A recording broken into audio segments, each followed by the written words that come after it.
All right. Well, welcome everyone. Thank you so much for joining us for the Shamanic Medicine Power of Cannabis. And my name's Robin Flynn. I'm Darcy Kopas. And we are students of the plants, along with all of you gathered here in person. Thank you for coming, and all of you who are listening to the recording. We honor that we are truly in a circle in this call, albeit a non-local circle of quantum potential, and reaching each other through different time and space. And to begin, we're going to just drop into a moment of prayer and then begin to share, honestly, our hearts and our journey with this profound master teacher plant of Mama Cannabis. So just to begin, do you want to? Yeah, if everybody just feels like getting some cleansing from this beautiful aroma, just open and receive these cleansing herbs through the quantum space between us.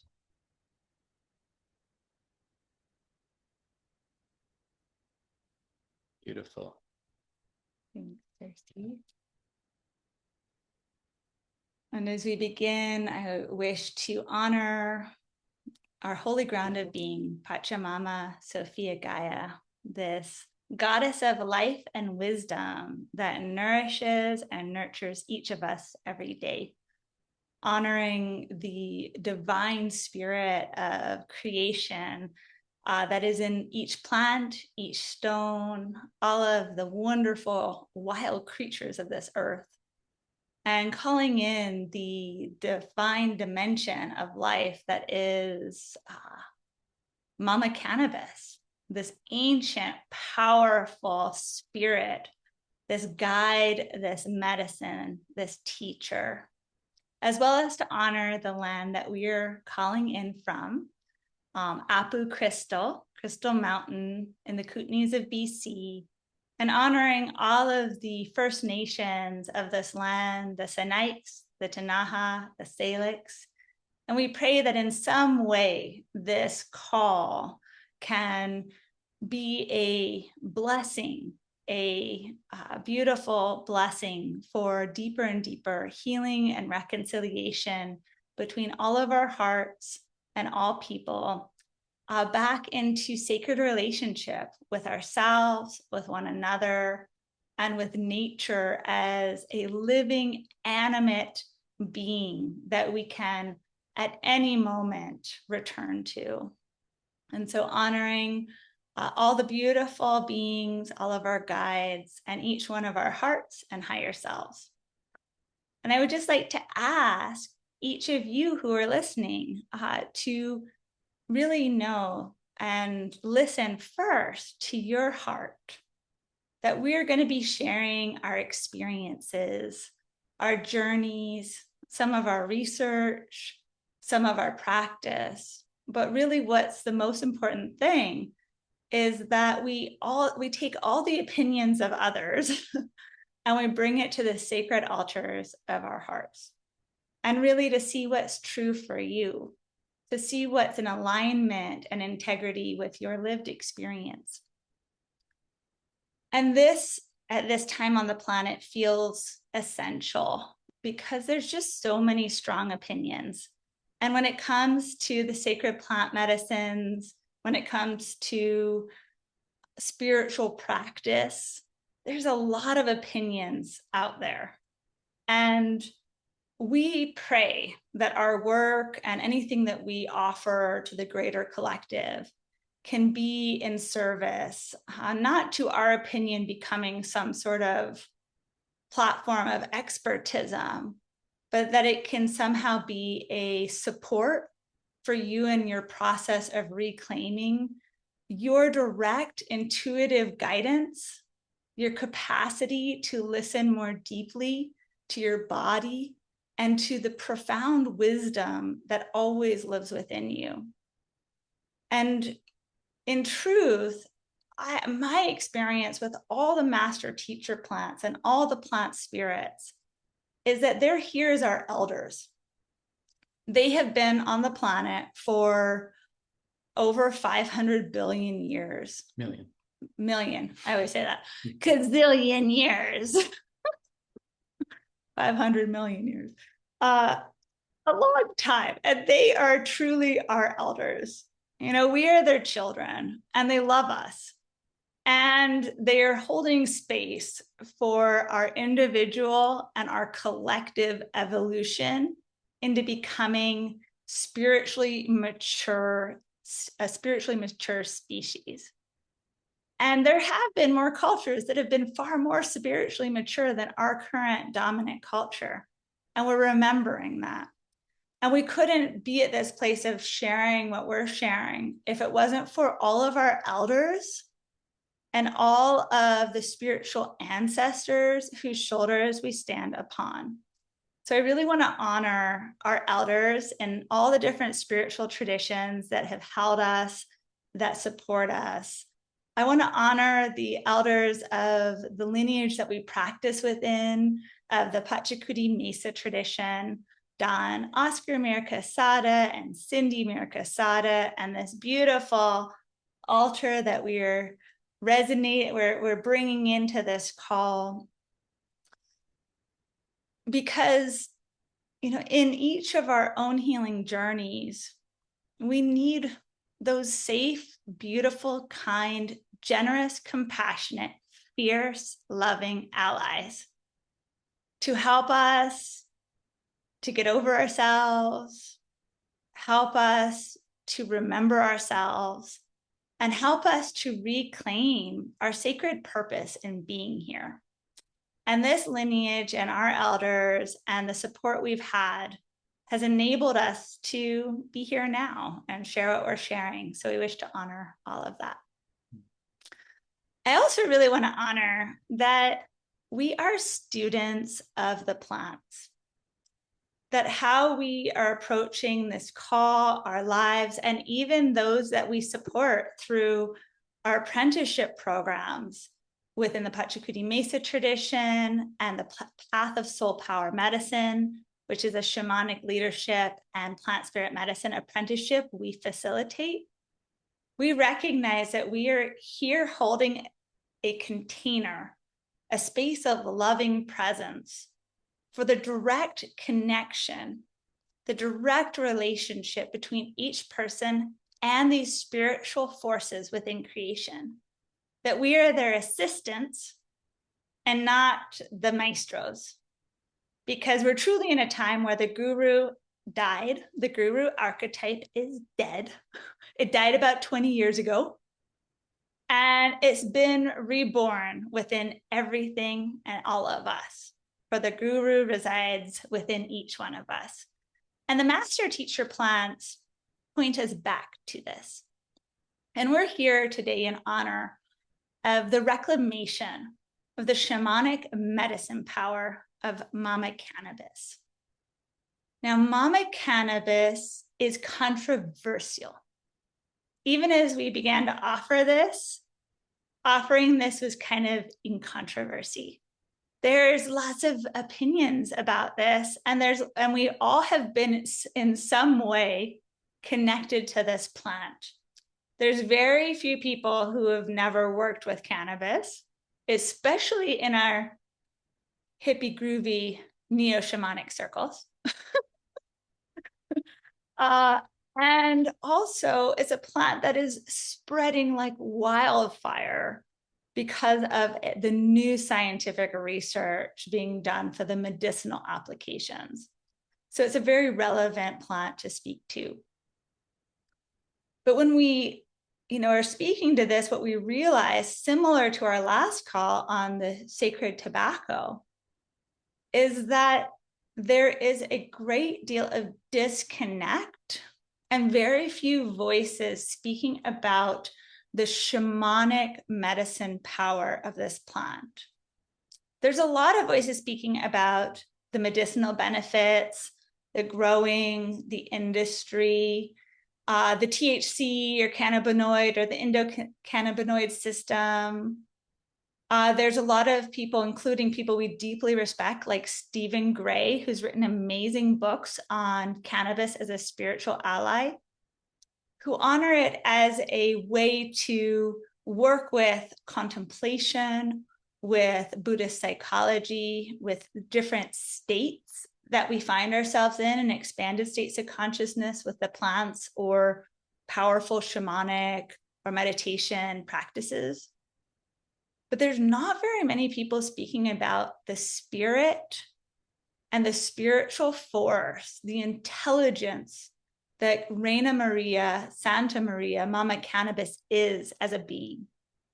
And we feel like this is really missing. And, you know, to break that down a little bit, when we say shamanic, we're talking about the earth honoring animistic power, the living spirit power.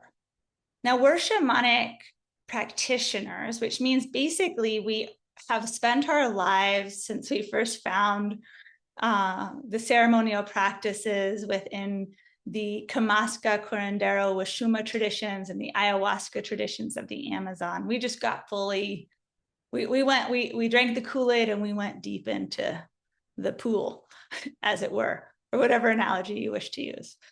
It's a great pool. It's wild. It's scary. It's terrifying. It's healing. There's a lot of different spirits. And the animate shamanic spirit is recognizing that when we're working with any plant ally or the mountain spirits, we're working with a unique spiritual entity to build relationship as we would with any other human, any other conscious sentient being, to co-evolve, to heal. And so shamanic is that animate connection, recognizing that this being is just as alive and intelligent, probably more so than I am. And if I'm going to be in right relationship, I need to approach this spirit with that intentionality. And then medicine, well, there's a lot of different definitions of medicine out there. And in fact, Darcy and I, we have a fairly narrow defined way of working with medicine as a term. And this is our definition. A true medicine awakens the universal intelligence within to bring greater harmony, coherence, and beauty to the whole. So a true medicine awakens the universal intelligence within to bring greater harmony, coherence, and beauty to the whole. Anything less is a distortion. And so there's drugs, there's therapeutics, and we work with those too, and it's okay. But when we're talking about medicine and working with a plant ally to be in true medicine relationship, to access that, then it's a different litmus. It's a different way. And when we're talking about power, so shamanic medicine power, power is the essence of us reclaiming our inherent divinity and the divinity within all of life. So how we define power, how we relate to this, is the power of our spiritual sovereignty and our agency. It's how we show up and the intention that we bring to our lives, to our practice, and then most especially when we're working with master teacher plants, the intentionality that we bring to the relationship. And this with Mama Cannabis is of the greatest importance, because just like sacred tobacco, it has been very, very easy and far more predominant to be in an unhealthy relationship, a relationship that's not accessing the full medicine power, that's actually working with Mama Cannabis in a way that amplifies a level of unconsciousness and a level of abdication of our spiritual sovereignty and our agency. We abdicate that, we give that over to our unconsciousness. And in doing so, lo and behold, our relationship with Mama Cannabis reinforces that current state of consciousness, which creates habit forming addictive tendencies. That's kind of like a feedback loop of all the same old shit that we've been recycling over and over and over, because we're not calling on the full medicine power of this plant. We're working with it outside of our spiritual sovereignty and outside of our power. And within the shamanic universe, there's so many other spirits that are happy, so happy to guide and direct the show and to keep being fed by our unconscious habits. And so it's like, you know, it's a complicated conversation. And one of the amazing things about Mama Cannabis is that she is a mystery shrouded in paradox, wrapped in an enigma. You know, she is the essence of what the great mystery of the divine feminine keeps showing us, which is that all the power, all that we need to truly heal, to awaken, to access those greater states of consciousness has always lived right here within us. We've just been on this spiritual journey of forgetting that and looking for it everywhere else. And so to be in mature relationship to access the full shamanic medicine power of Mama Cannabis, it all begins first in here and with our state of consciousness that we're bringing to the practice. And I know that you all know this already. I'm just sharing this as a preamble, as a way to set the conversation. And maybe I'll pass it over to you. Sure. Thanks, Robin. That was beautiful. You're welcome. Welcome, everybody.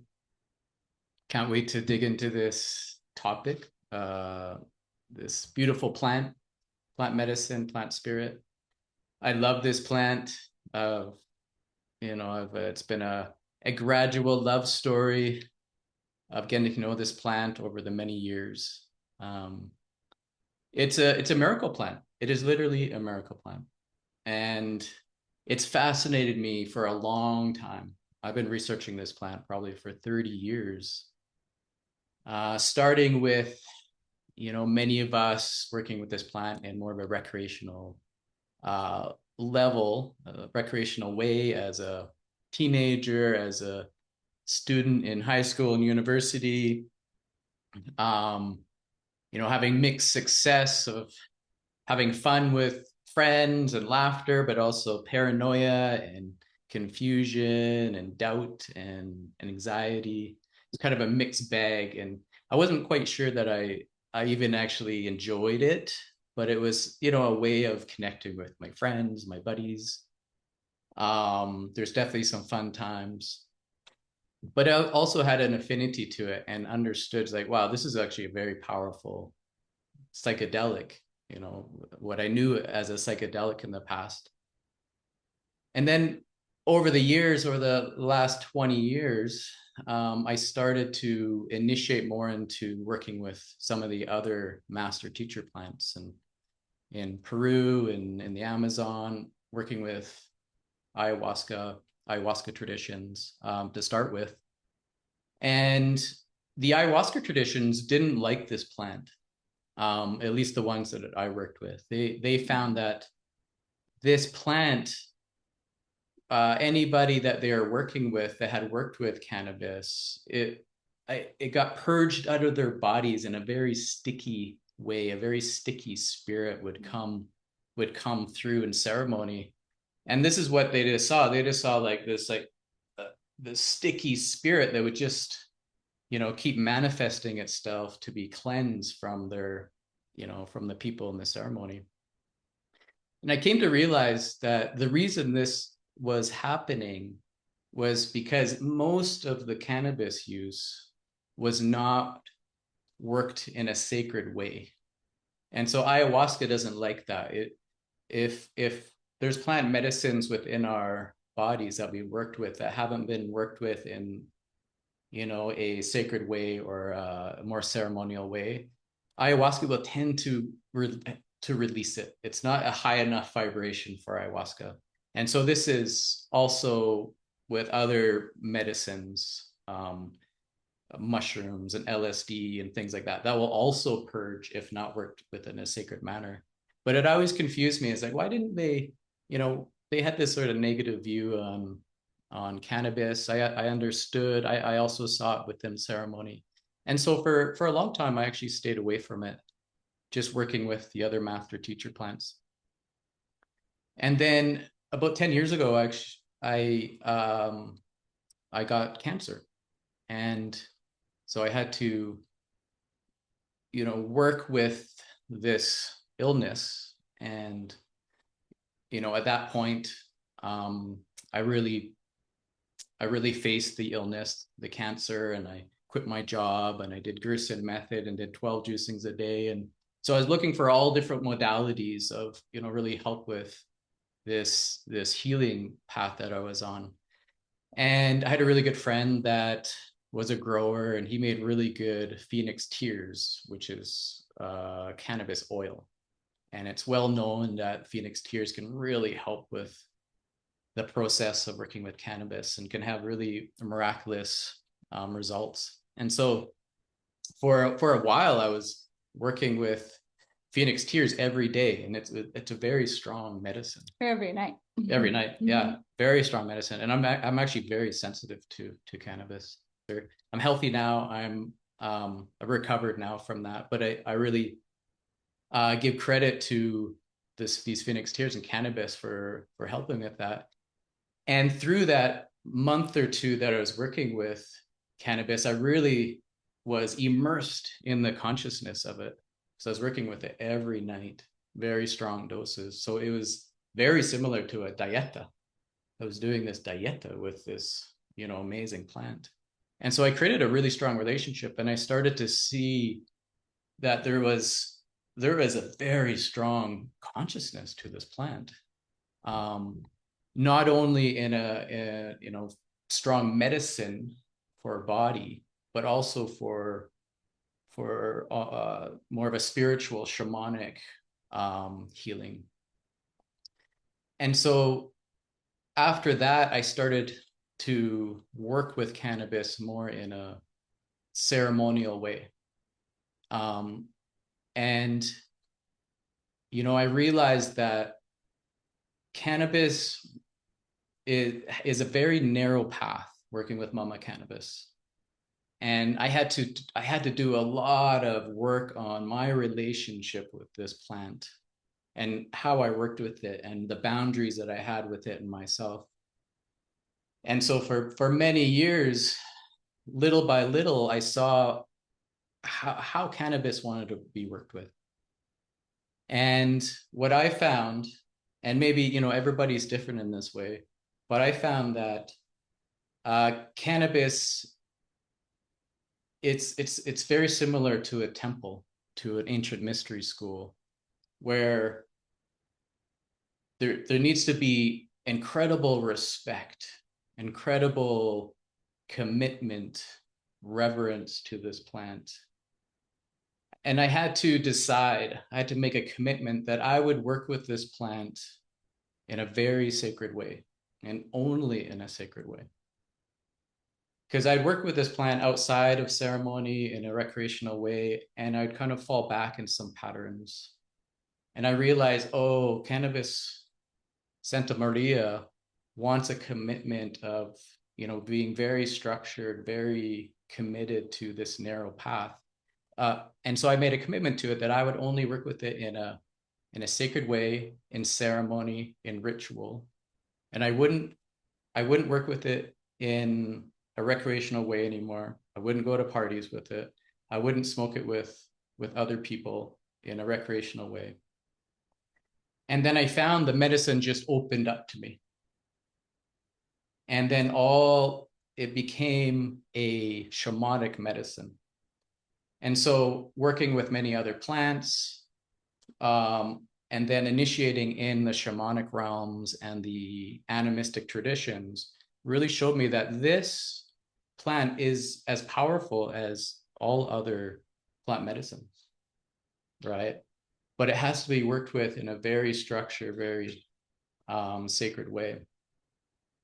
And so this is a miracle plant. This plant has been used for tens of thousands of years. And it's likely that we've evolved with this plant because we have this cannabinoid, this endocannabinoid system within us that has receptor sites of cannabis, of the different alkaloids of cannabis, that helping with homeostasis and working with our nervous system. It's fascinating, the endocannabinoid system. So to have an endocannabinoid system, we probably evolved with this plant for millions of years, in my understanding. And so in the research that we've done over the years, this plant has been very revered by many, many, many cultures. And all through Asia, all through Egypt, the Egyptian traditions, the Vedic Hindu traditions. Maybe I can read about Yeah, that. maybe we'll read this quote, Okay. and then we can continue. I actually wanted to, I wasn't Mhm. planning on doing a quote, but we have these amazing women in our community, Bonnie Glass Coffin and Sandra Shanti, who just published an article called Mama Cannabis and the Embodied Feminine, an ancient psychedelic for modern times. And I felt like I wanted to give them a big shout out. And also their synopsis on this is just brilliant. So I'm going to read their historical synopsis and then we'll keep moving. We'll kind of maybe go from like your experience to this, to the next thing, if everybody's cool with that. All right. So this is Bonnie Glass Coffin sharing about how she'd never worked with cannabis. And as she began to do research on the deep history. And this is something that in our plant spirit medicine apprenticeship program, we ask everybody to do with any plant that they're working with, to go on a deep dive, to understand the ancient roots. And so this is Bonnie, along the way, I learned that cannabis sativa is, in fact, one of humankind's oldest domesticated plants. Used by humans from the dawn of recorded history and even before, for everything from a fat-rich, nutritious protein to finely woven clothing, to a useful medicine, to a sacrament. When I went deeper and deeper down the rabbit hole, always looking for stories that would connect this ancient ally to its modern use as an entheogen and plant spirit mentor, I found significant linguistic, literary, and archaeological evidence connecting cannabis to the ancient Chinese, Mesopotamians, Hebrews, Egyptians, and Proto-Indo-Europeans.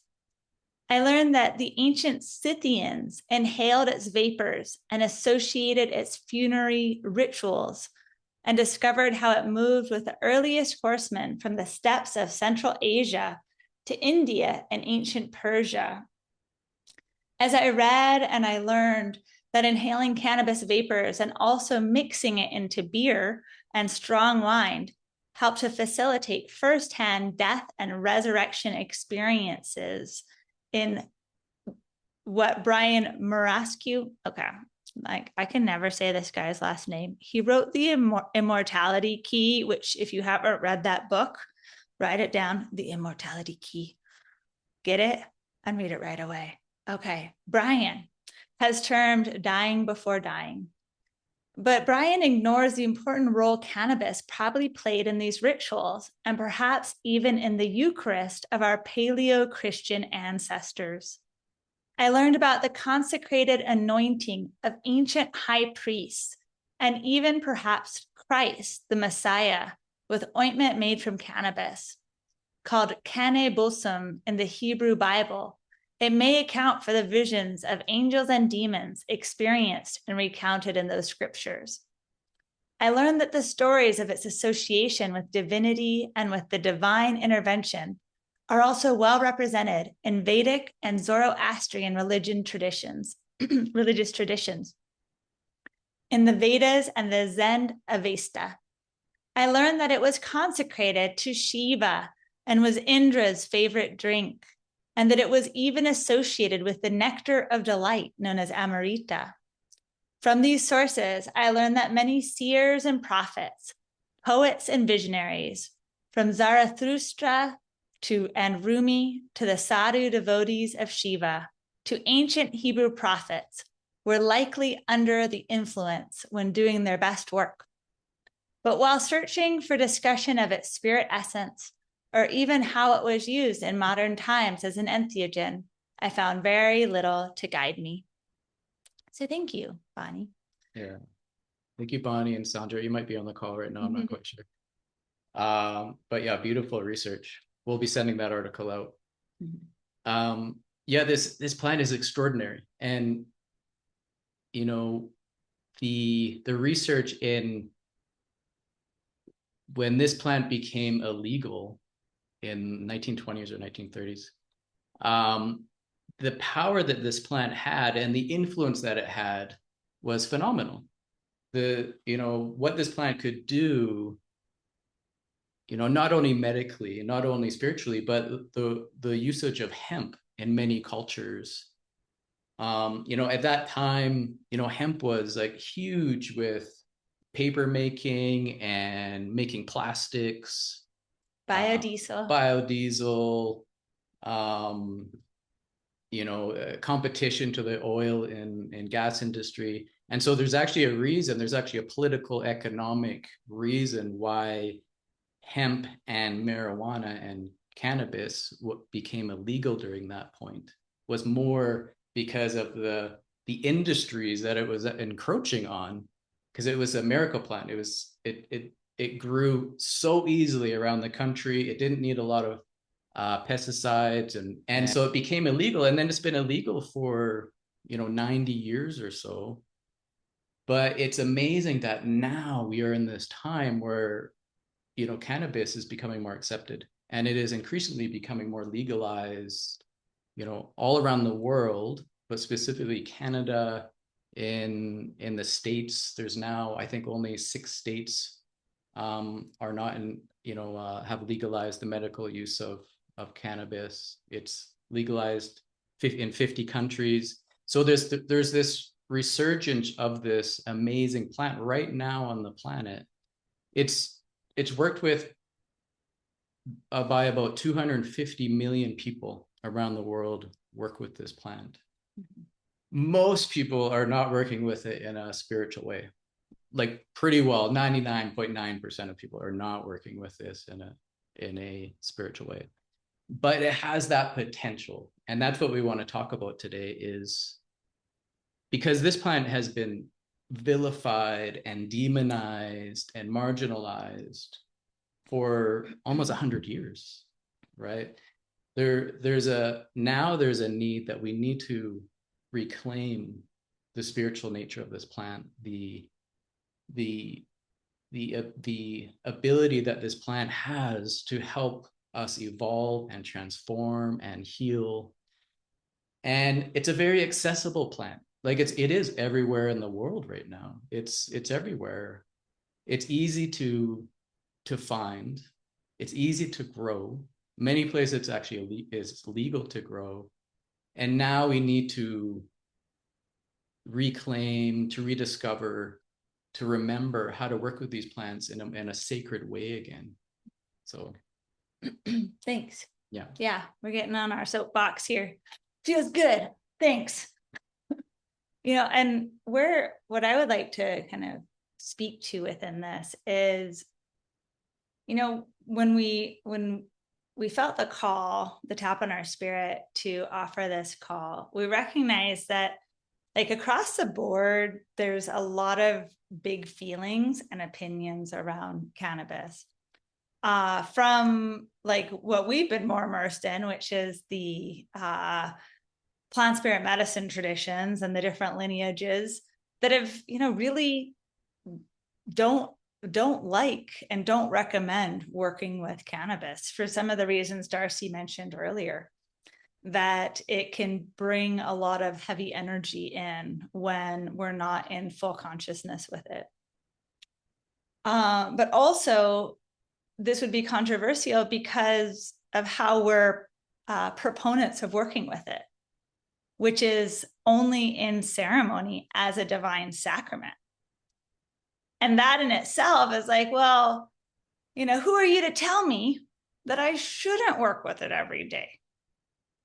And so I know that this is also going to be kind of confrontive for those of you in relationship with cannabis in a more habitual way.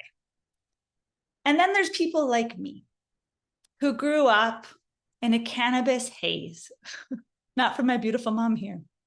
But, I grew up as a child of hippies with a dad who was a very, very complex, super interesting, incredibly smart human being who smoked cannabis from before he ate breakfast to the last thing at night. He smoked it all day long, every day. He uses like one hitter. If you've ever seen those where you just like put a little bit at the edge and he'd smoke it in the car. And I continually would go see my friends kind of like smelling like cannabis. The chronic habitual use that my dad had was also tied deeply to his intense childhood trauma and also related to his other addictions. And he also got, bless his spirit in the worlds of light. He's transitioned now. He also like dealt pot when I was growing up. And we had like bags, pound bags or more in our house. And so I began experimenting, in full disclosure to my mom here. I lived in the high desert of Arizona and I was an only child and there wasn't a lot to do. So, I began like pinching nuggets at like 12. And I was the kid who like introduced all the other kids to smoking pot. And I even had a little side hustle selling it in junior high. And I mixed it with oregano because the kids didn't know the difference. I was that kid. And, by 15, I was like, I don't think this is working for me anymore. I'm like, I can't find my center. I'm a mess. I would smoke and I would do my homework, but I'd also watch cooking shows and just then like try to find something to eat, including like my favorite was like peanut butter with Hershey syrup on it. I was a mess with it.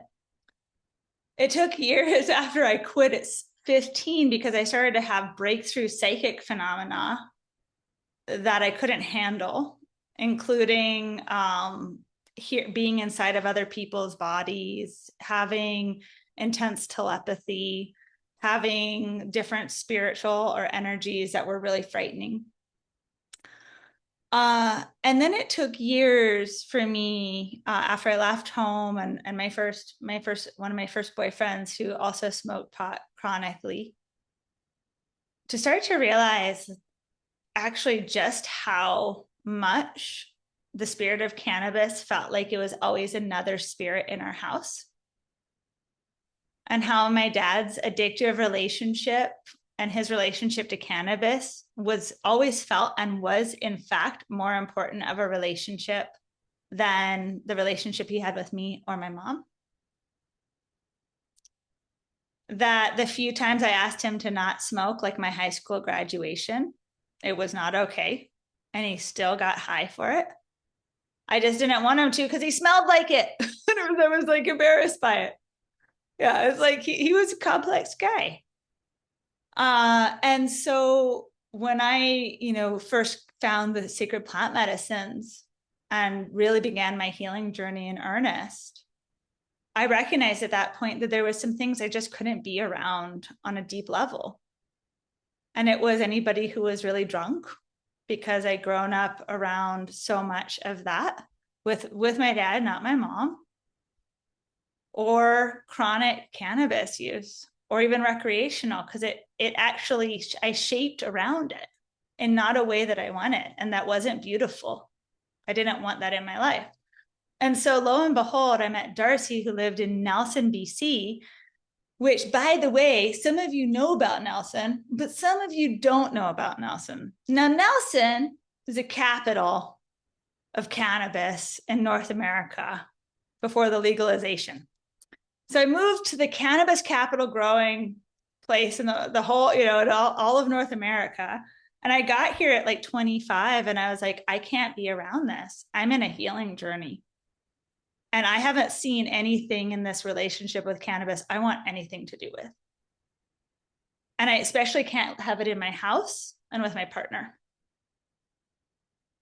And for me, cannabis is not something that I related to in this place of the divine sacrament that we're speaking to. In fact, I've mostly seen it as a bypass, a spiritual bypass coping plant. I've mostly seen it as a way to take off the edge, and that's okay, but it's just not something I wanted to be around, because as a child, I'm an addict in recovery from that. And so when Darcy went through his cancer, and there was this time where this friend gifted this Phoenix tears, and we were just basically like, whatever we can do. And how Darcy turned towards this holistically was like, I had respect for him before, but my respect, like, there's, it went exponential, because Darcy turned fully towards this on a physical level.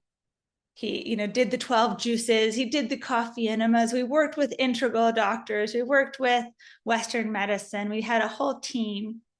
He was working with his mesa, doing his spiritual purification and meditation for like 2 hours a day.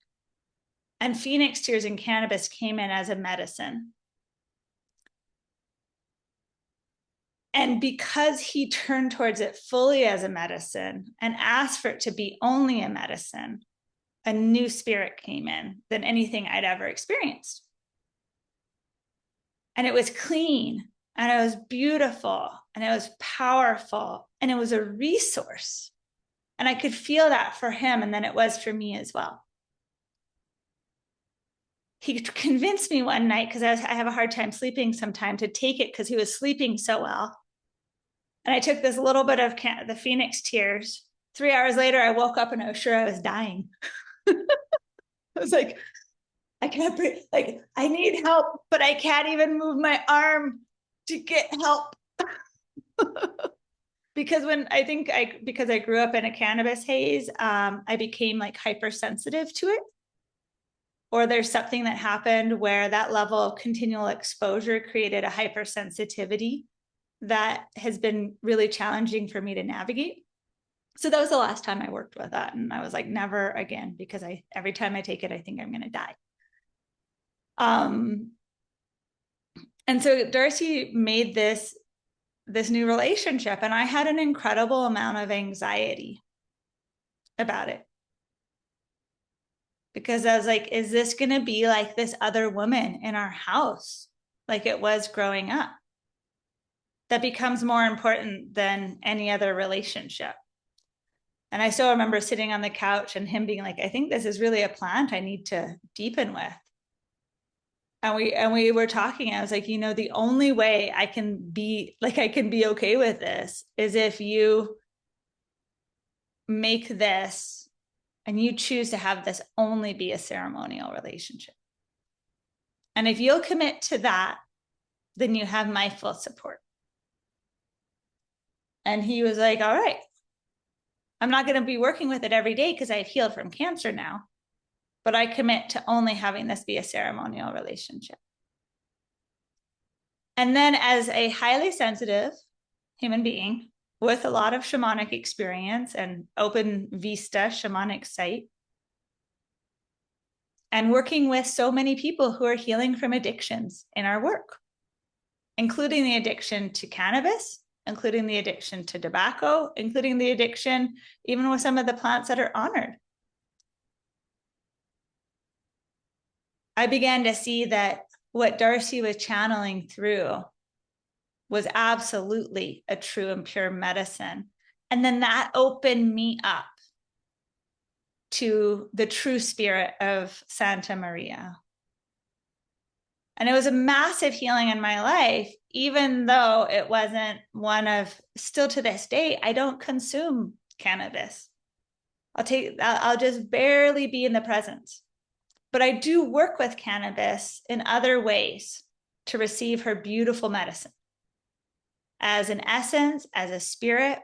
And my favorite way to work with cannabis is in medicine baths, where there's a very strong medicine tea with the leaves, or a cannabis oil extract and tincture that you make into a bath bomb, which is just lovely, and because it goes fuzzy, and who doesn't like that? And it's deeply, deeply relaxing. My body gets the cannabinoids and all the good medicine. And also it changes the relationship and my sensitivity from whatever that chronic exposure was, or that toxicity of my dad's unhealed stuff. That was crazy ass toxic. It was not healing. It was not good to grow up in. Bless his heart. Then I know that I'm in a different way. And so as we were kind of preparing for this, it was like, it felt important to share both of our experiences and the paradox once again.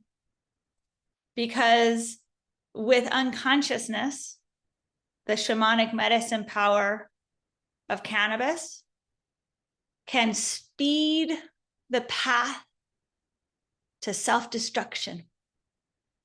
It can just add a nice rocket fuel to that. It can be a true form of spiritual bypass. But with that fully aligned conscious attunement and that devotion and those strong boundaries of practice, it can be as powerful as any other medicine on the planet. But it's, are we accessing it for the pure, true medicine? Or are we accessing it for something else?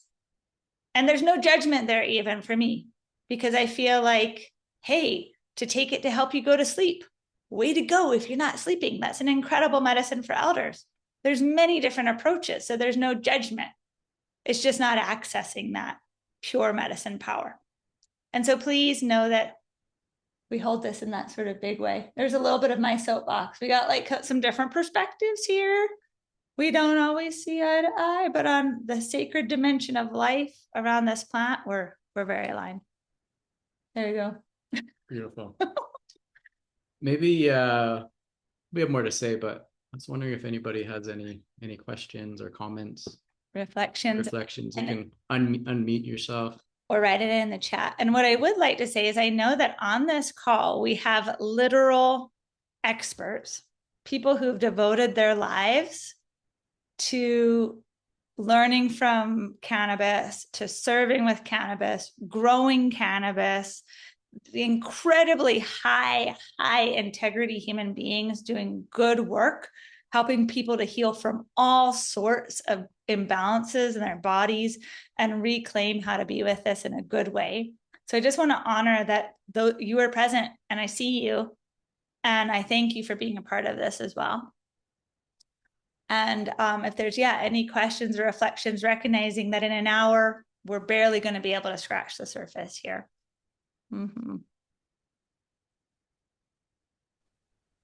I'll share my experience.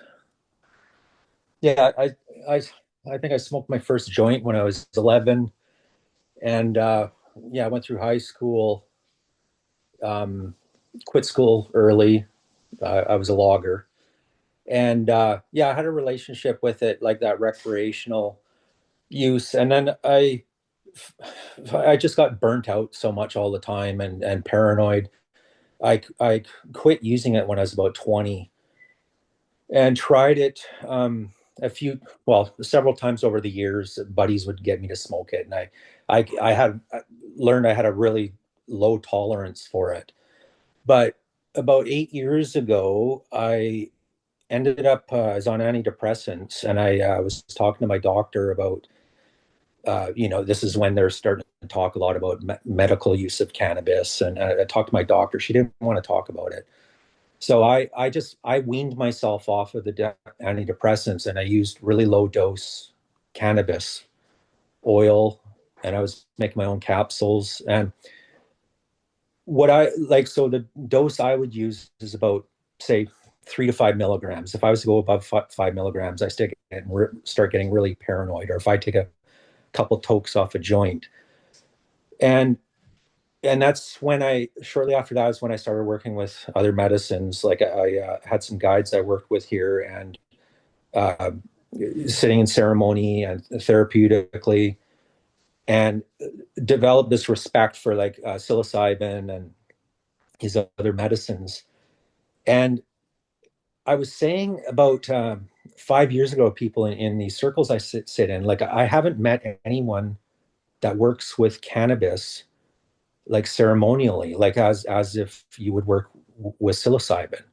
Like it's such a ancient sacred medicine, and it's so powerful, but it's been so disrespected and thought of as a like a stoner drug, it's a joke kind of thing. And now that it's legalized, I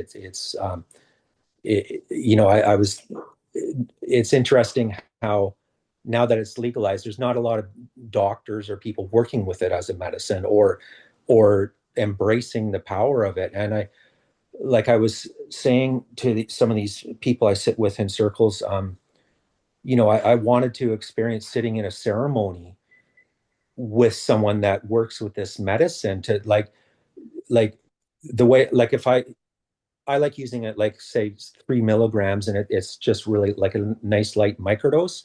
But if I have more than that, this paranoia that comes on, and this fear.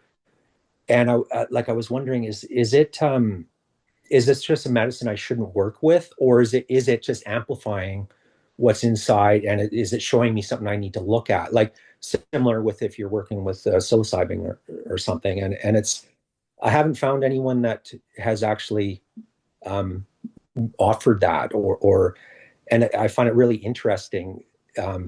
And I'm really curious about it. Like, thank you for sharing this, by the way. Like, this is an awesome talk. Mhm. And um, yeah, like I'm really curious about learning more about it, as this power is such a powerful medicine. Like I have more fear of working with cannabis than I do with ayahuasca or 5-MeO. Like with this paranoia I feel. So I'm curious about that, and yeah, I just wanted to Great. share that. Thank you so much, Warren. Awesome. Thank you for starting us off too. It takes courage. You want to speak to that? Yeah. Yeah, when it comes to, people re-experiencing it and, having that anxiety feeling, what I see is there's a lots of past patterns and energies within us from bad usage of this plant from our past that are coming up to be healed. And so, as well as it really helps surface our unconscious stuff, right? It's a plant medicine. So this is what medicines do.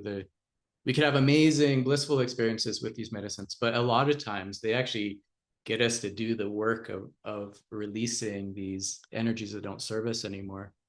So I feel there's some process for people that want to work with this in a sacred, spiritual way. There's actually a process of purification that needs to happen from our past usage, and actually asking the plant, like, please help me purge this unhealthy usage from my past. And so asking the plant itself to move those patterns. And then also really making sure when you work with this plant that you call in the highest vibrational energy, the highest vibrational aspect of this plant, the master teacher spirits, the doctor spirits of this plant. So right away, you are communicating to the plant of what vibration are you interested in. And so you're connecting with that, you're calling in all your guides and guardians, you're in sacred space. And then working with it in more of a titrated way, where you do a little bit, you see how that works, right? You're able to maintain your center, your groundedness, your breath. You're able to stay focused, right? And then if that works, if that's good, next time a little bit more, and see where you go until you reach that point where it's like, whoa, that's uncomfortable, it's too much, right? So you back it off. But it's a process of like aligning to the highest aspect of this plant, highest aspect of your higher self, of your guides and guardians, of the ceremonial space, and asking it to purge you. So then you can have this really clean channel with it. But it can take some time. Like for me, it actually took some time to kind of purify this old usage, that had happened in my past. Yeah. And as we're working within the shamanic perspective, it's a little bit different than, say, mindfulness, or even a Western take on mindfulness practice, because that's a bit of what we've been working with. And the idea that in shamanic animistic traditions is every thought form is a spirit. Every feeling, every emotion is a spirit. Within each tree, the tree is a spirit, and in each branch is a spirit, and each leaf is a spirit. It's one whole spirit, and it's made up of many spirits. And so when we're working with a master teacher plant that is physically healing, but also then addressing the whole medicine wheel of our being, our body, mind, heart, spirit, soul, we have impedimentas, we have blocks, we have frozen old energies or spirits within our being on a shamanic level. And so to enter with practice with a master teacher plant for true healing and ceremony is to go in with the healthy respect that I hear you speaking of, like, oh, actually, I kind of am I'm a bit afraid of it. I'm a bit nervous. To me, that I don't see that as fear because you have experience under your belt. I see that as healthy respect. And when we go down the path of the master teacher plants long enough, we develop healthy respect one way or the other.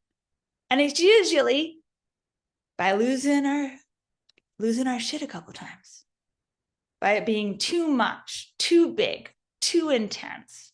We were like, whoa, this is really powerful.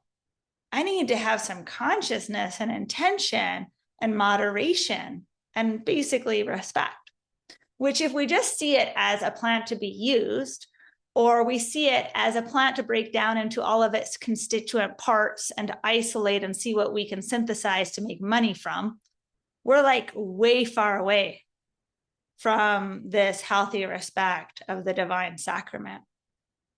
And so in any plant medicine ceremony with cannabis or any plant, it's like, what spirits have been living within us? The plants are going to show us. And then that power comes from our personal agency of what am I going to allow into my life? And what am I alchemically going to transform? What am I going to give back to God, basically? What am I going to let go of, to release? And if we're not prepared for that alchemical empowerment process and meeting, say, the master teacher plants from our seat of power and our personal agency to choose, we're not going to go very far. But when we get into that seat and we get into that agency and we have our intention aligned, well, this plant can, as it has for so many, completely heal and transform, help you to completely heal and transform your life. So just to put that out there, as Stephen Herod Booner, my favorite herbalist, he's on the other side now. He said, once a plant saves your life, you're never the same. And life isn't either. So, okay. Thank you for hearing me. Now to Therese, and then after that, Benoit. Thank you. My name is Therese, and I am a ceremonial guide and space holder with cannabis, and have been guided by the divine to be a plant ally and allow her to be an ally for me in my spiritual development and my physical well-being as well. So yes, we're out there. There are sacred guides out there, and one of the pieces that I want to bring in, Darcy and Robin, is the aspect of when we talk about cannabis, it seems like we're always talking about THC, the cannabinoid THC, which is the cannabinoid piece of cannabis that does invoke a high or an elevated state. But cannabis is way more diverse than just that, as we've talked about the paradox of what cannabis is and how she works with us, and just wanting to bring in those other aspects of the other cannabinoids of CBD and CBG and THCA and just these other aspects of cannabis. And when we're talking about cannabis in a ceremonial way, I know we're always referring to THC, but I've had ceremonies with CBD. And so I want to bring that opportunity in where you don't have to be elevated in order to commune with cannabis in a sacred way. Yay, thanks so much. Yeah, beautiful. Thank you. It's so true. You know, now that I have this connection, deep connection with the cannabis spirit, like just with taking CBD, I'm connecting with her spirit. And so, which is great because, you know, CBD has so many other beneficial aspects. And it is, we are advocates of whole plant usage.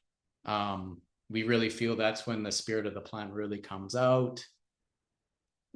We feel, yeah, you can take THC gummies and things like that, but to me, it's not the same as working with the whole plant. And we're really careful about how these plants are being broken up into their little alkaloids and things like that. We really want to advocate for the whole plant for sure. Yeah, and I so appreciate you bringing this up too, because it sparks something we haven't spoken about yet, but I'm really passionate about within being a student of the plants, which is recognizing, and for cannabis, it's kind of the most extreme of how much human-driven hybridization has changed the plant, and how much how much cannabis has been it's a gross word, but I can't find a word that fits more, been prostituted out, and cannabis has been really clear to me, you can take this or leave it, but that she wants to be wild. She wants to have organic light. She wants to feel the wind and the sunlight on her.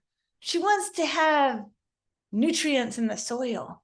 The chemical grow labs and that consciousness, and the production of these strains that are like crazy strong, is really where a lot of the problems actually are, with people having psychotic episodes, with it spurring pre-existing tendencies towards schizophrenia or bipolar disorder, for breaks in reality. Now, what's really interesting about cannabis, and some of you probably already know this, but even with the really strong hybridized strains, it is actually has the lowest toxicity point of almost any plant ever studied. It is less toxic gram per gram than salt. You'll feel like you're dying, like I did, on less than a tiny piece of, like less than half of a grain of rice, piece of rice. Like, oh my God, I thought I was dying, but I didn't. And it is incredibly low toxic. I think it was initiation. It was initiation. Yeah, I needed to meet death again. The amount of times I felt like I was dying on entheogenic substances, well, that's a whole book. But for me, what I really feel passionate about is also working with the strains of all the plants that have been hybridized, the non-hybridized strains.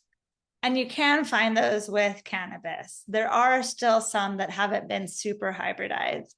And the best experiences I've had with cannabis in my life was living in Kathmandu, Nepal, and going up to this little hotel. It's called the Hotel at the End of the Universe, like from the Hitchhiker's Guide to the Galaxy. And these Nepalese guys had wild growing cannabis that they rolled up, and it was amazing. It was light. I felt so free. The hash was transcendental.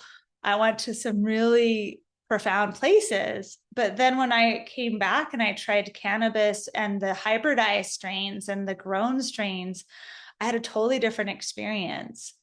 And it was not the same. And this is something that throughout all the plant spirit medicine lineages, the species matters, how it's grown matters, how the medicine is prepared, and the intentionality infused into the plant matters. We're all praying all the time, whether we're conscious of it or not.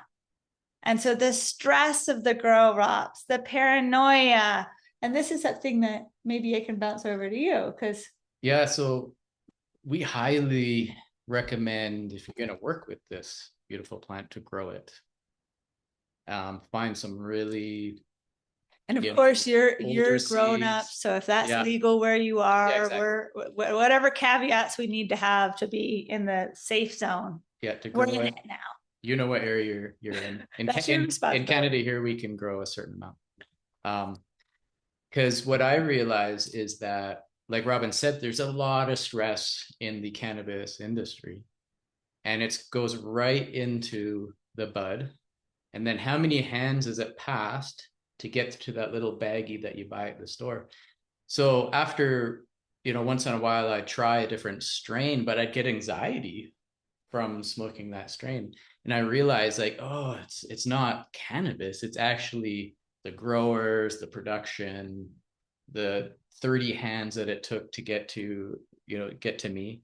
And so I'm like, okay, I got to break that cycle. So I'm just going to grow it from seed, and I'm going to pray from the very start of the growth and all the way to when I dry it and work with it ceremonially. So, and then the plant, you have this like very strong relationship with the plant because you've gone through this multi-month process of, in a way, initiation, right? This apprenticeship to this plant. Yeah. Mm-hmm. Yeah, and then you get the leaves and you can do baths with that and the oils and those extra things to really begin to deepen into that relationship.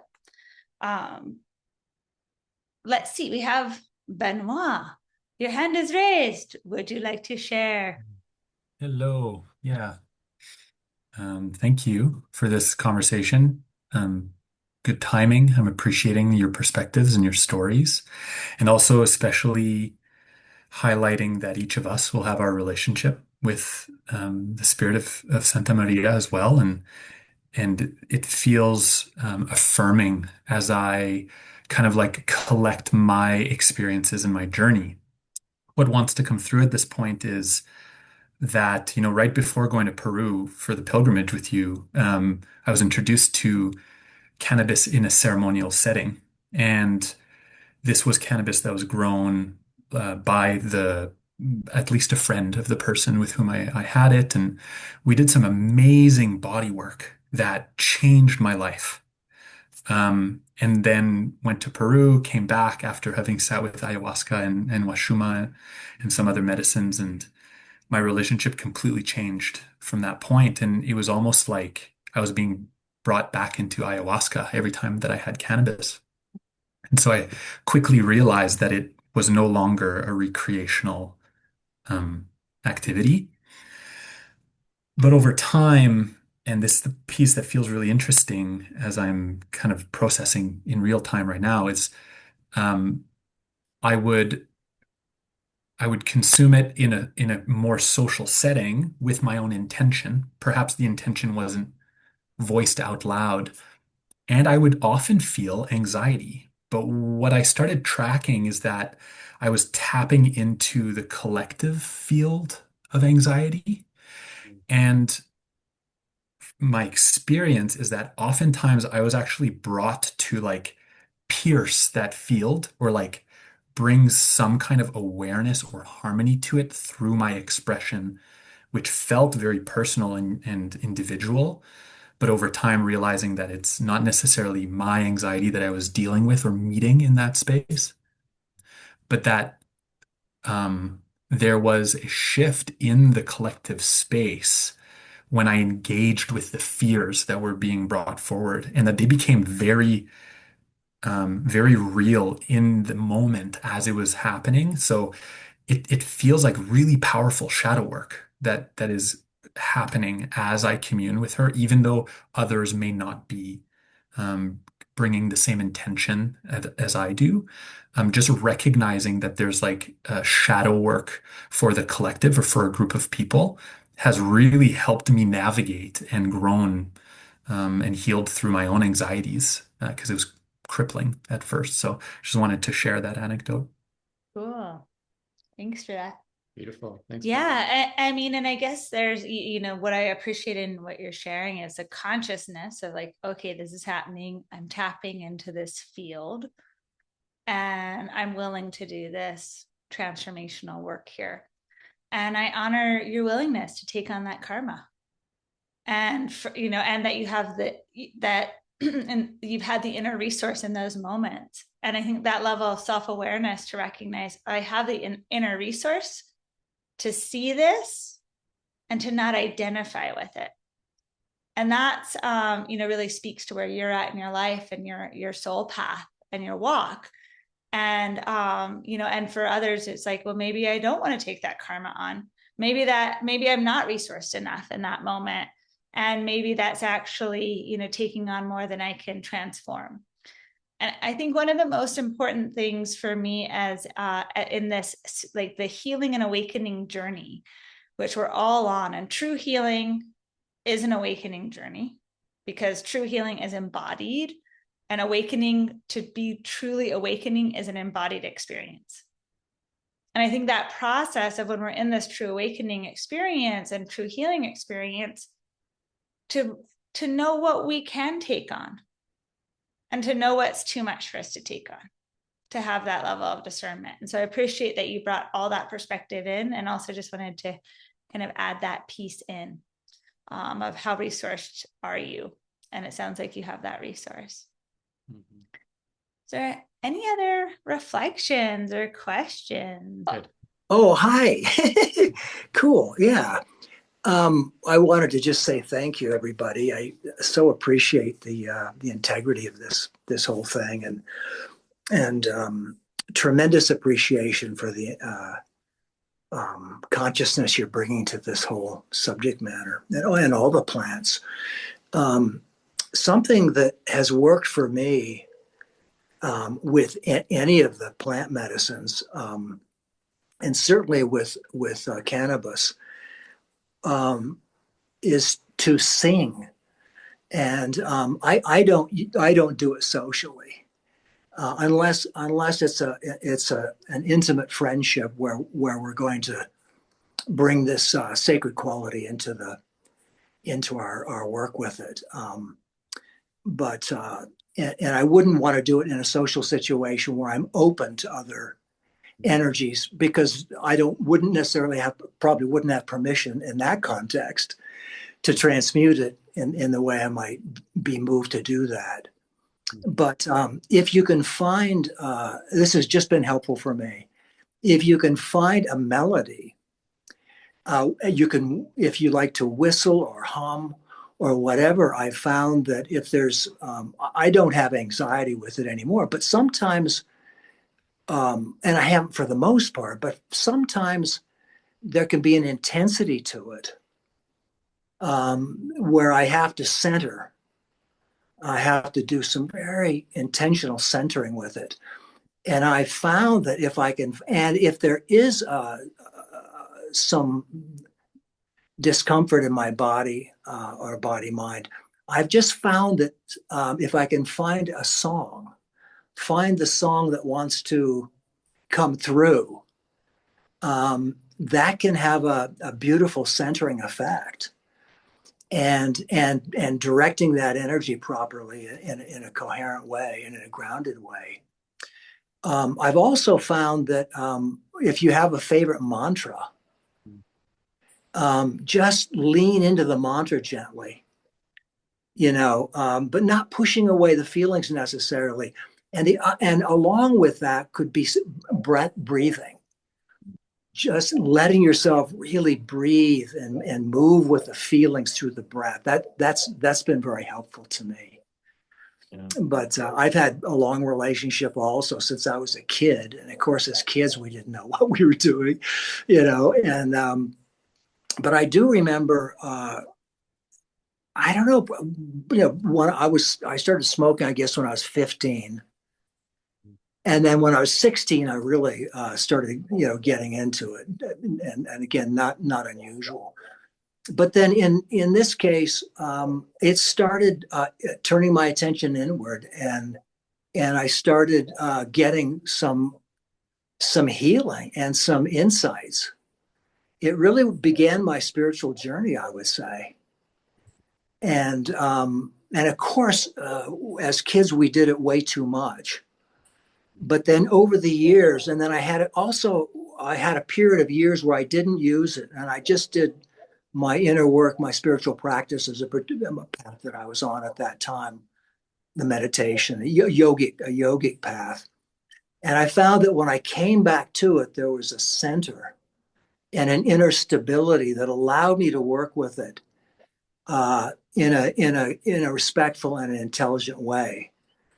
And I find young people, because I've had kids, I've raised 4 kids, and we used to grow it on our farm, and that's another story. The difference between homegrown, and I'm very sensitive to it. And my wife and I live in Mexico now, and I have access to different kinds, different strains, and different kinds. I just go with the stuff that's grown in the mountains around here, and that's the closest I can come. But on our farm, for all these years, we had our own homegrown, and on the farm we made offerings to it from the time it was seeded and put in the ground to the time it flowered, and we did various fire ceremonies, which I've been very connected to with fire for many years. And the ash and the burnt the ash from the fire we put in the around the plants. So anyway, those are just some comments, but I appreciate everybody's voice, and I'm always learning. So it's I really appreciate the integrity, because there's so much education we have to do now with this wonderful, and all the medicines. And now the young people everybody's getting into it because it's legal everywhere. I mean, so many places. But wisdom and understanding is so vital, as we know, as you guys present beautifully.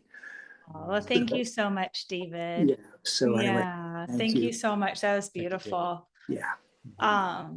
Yeah, I think there's this time where this is, of course, it's impossible to speak about in any depth the history, the medicinal the medicinal power, the different strains, this is such a vast field. She's such a vast temple, Mama Cannabis.